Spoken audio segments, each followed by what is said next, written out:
Market regulator SEBI ने केतन पारेख सहित 3 लोगों को तत्काल प्रभाव से सिक्योरिटी मार्केट से बैन कर दिया है।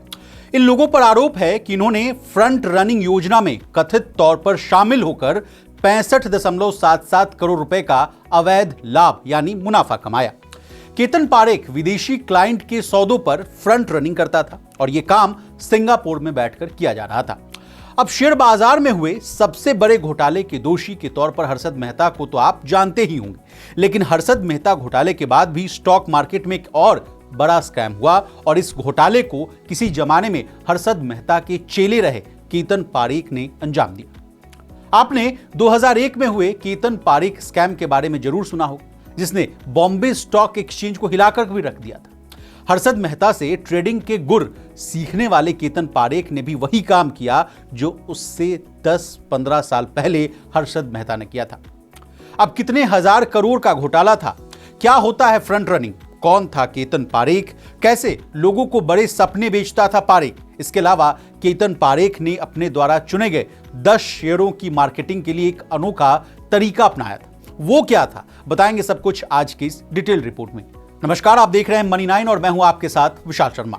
सबसे पहले सेबी की कार्रवाई से कहानी की शुरुआत करते हैं। सेबी ने गुरुवार 2 जनवरी को बयान जारी कर कहा कि केतन पारेख सिंगापुर के ट्रेडर रोहित सलगांवकर और अशोक कुमार पोद्दार ने फ्रंट रनिंग के जरिए घोटाला किया है। सेबी ने कहा कि रोहित सलगांवकर और केतन पारेख ने फ्रंट रनिंग को अंजाम देकर बड़े निवेशकों से संबंधित एनपीआई से गलत तरीके से पैसे बनाने की स्कीम बनाई।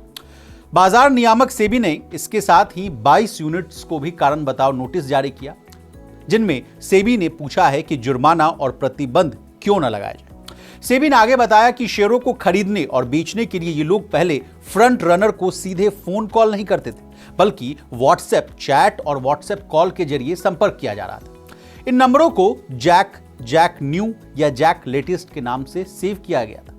नियामक बोर्ड ने कहा कि इन नंबरों की जांच की गई तो पता चला कि यह नंबर केतन पारेख के नाम पर ही रजिस्टर्ड और रोहित उसकी मदद कर रहा है।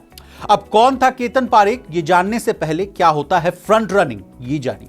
देखिए, ये एक ऐसा गैर कानूनी तरीका है जिससे फंड मैनेजर को आने वाले बड़े ट्रेड के बारे में पहले से ही जानकारी हो जाती है, उनको पता चल जाता है और इस आधार पर वे पहले ऑर्डर्स करते हैं और मुनाफा कमाते हैं। दूसरे शब्दों में कहें तो ये शेयरों में तेजी का लाभ लेते हुए तेजी से मोटी कमाई करने का एक अवैध तरीका है। इसमें बड़े सौदों के बारे में पहले से जानकारी होने के चलते ये जो सौदे हैं उससे पहले खुद ही पोजीशंस बना लेते हैं, यानी डील से पहले ही कम भाव पर खरीदारी कर लेते हैं। इसके बाद जब डील होती है तो शेयर के बढ़े दाम पर पोजीशन काट कर कमाई कर लेते हैं। मतलब बढ़े हुए भाव पर शेयरों की बिक्री करके जोरदार मुनाफा कमाकर ये लोग जो है निकल जाते हैं।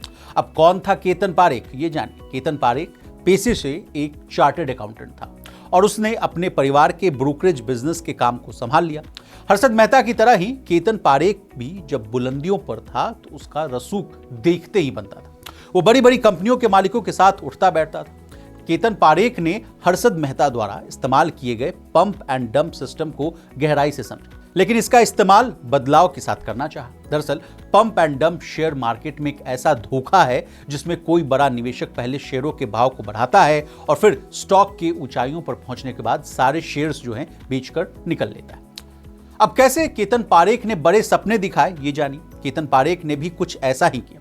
2000 की शुरुआत और उससे पहले केतन पारेख ने भांप लिया था कि देश में आईटी सेक्टर तेजी से ग्रोथ दिखाएगा, इसलिए केतन पारेख ने आईटी शेयरों में निवेश यानी इन्वेस्टमेंट करना शुरू कर दिया। लेकिन इस मौके का फायदा उठाने के लिए उसने छोटी कंपनियों को चुना और पंप एंड डंप के जरिए बड़ा पैसा बनाया। इसके बाद केतन पारेख ऐसे शेयरों की तलाश में रहता था जिनका मार्केट कैपिटलाइजेशन कम हो और लिक्विडिटी भी कम। वो फिर इन शेयरों में पैसा लगाता था और कंपनियों के अंदर अपने नेटवर्क के जरिए इनसाइडर ट्रेडिंग करता था।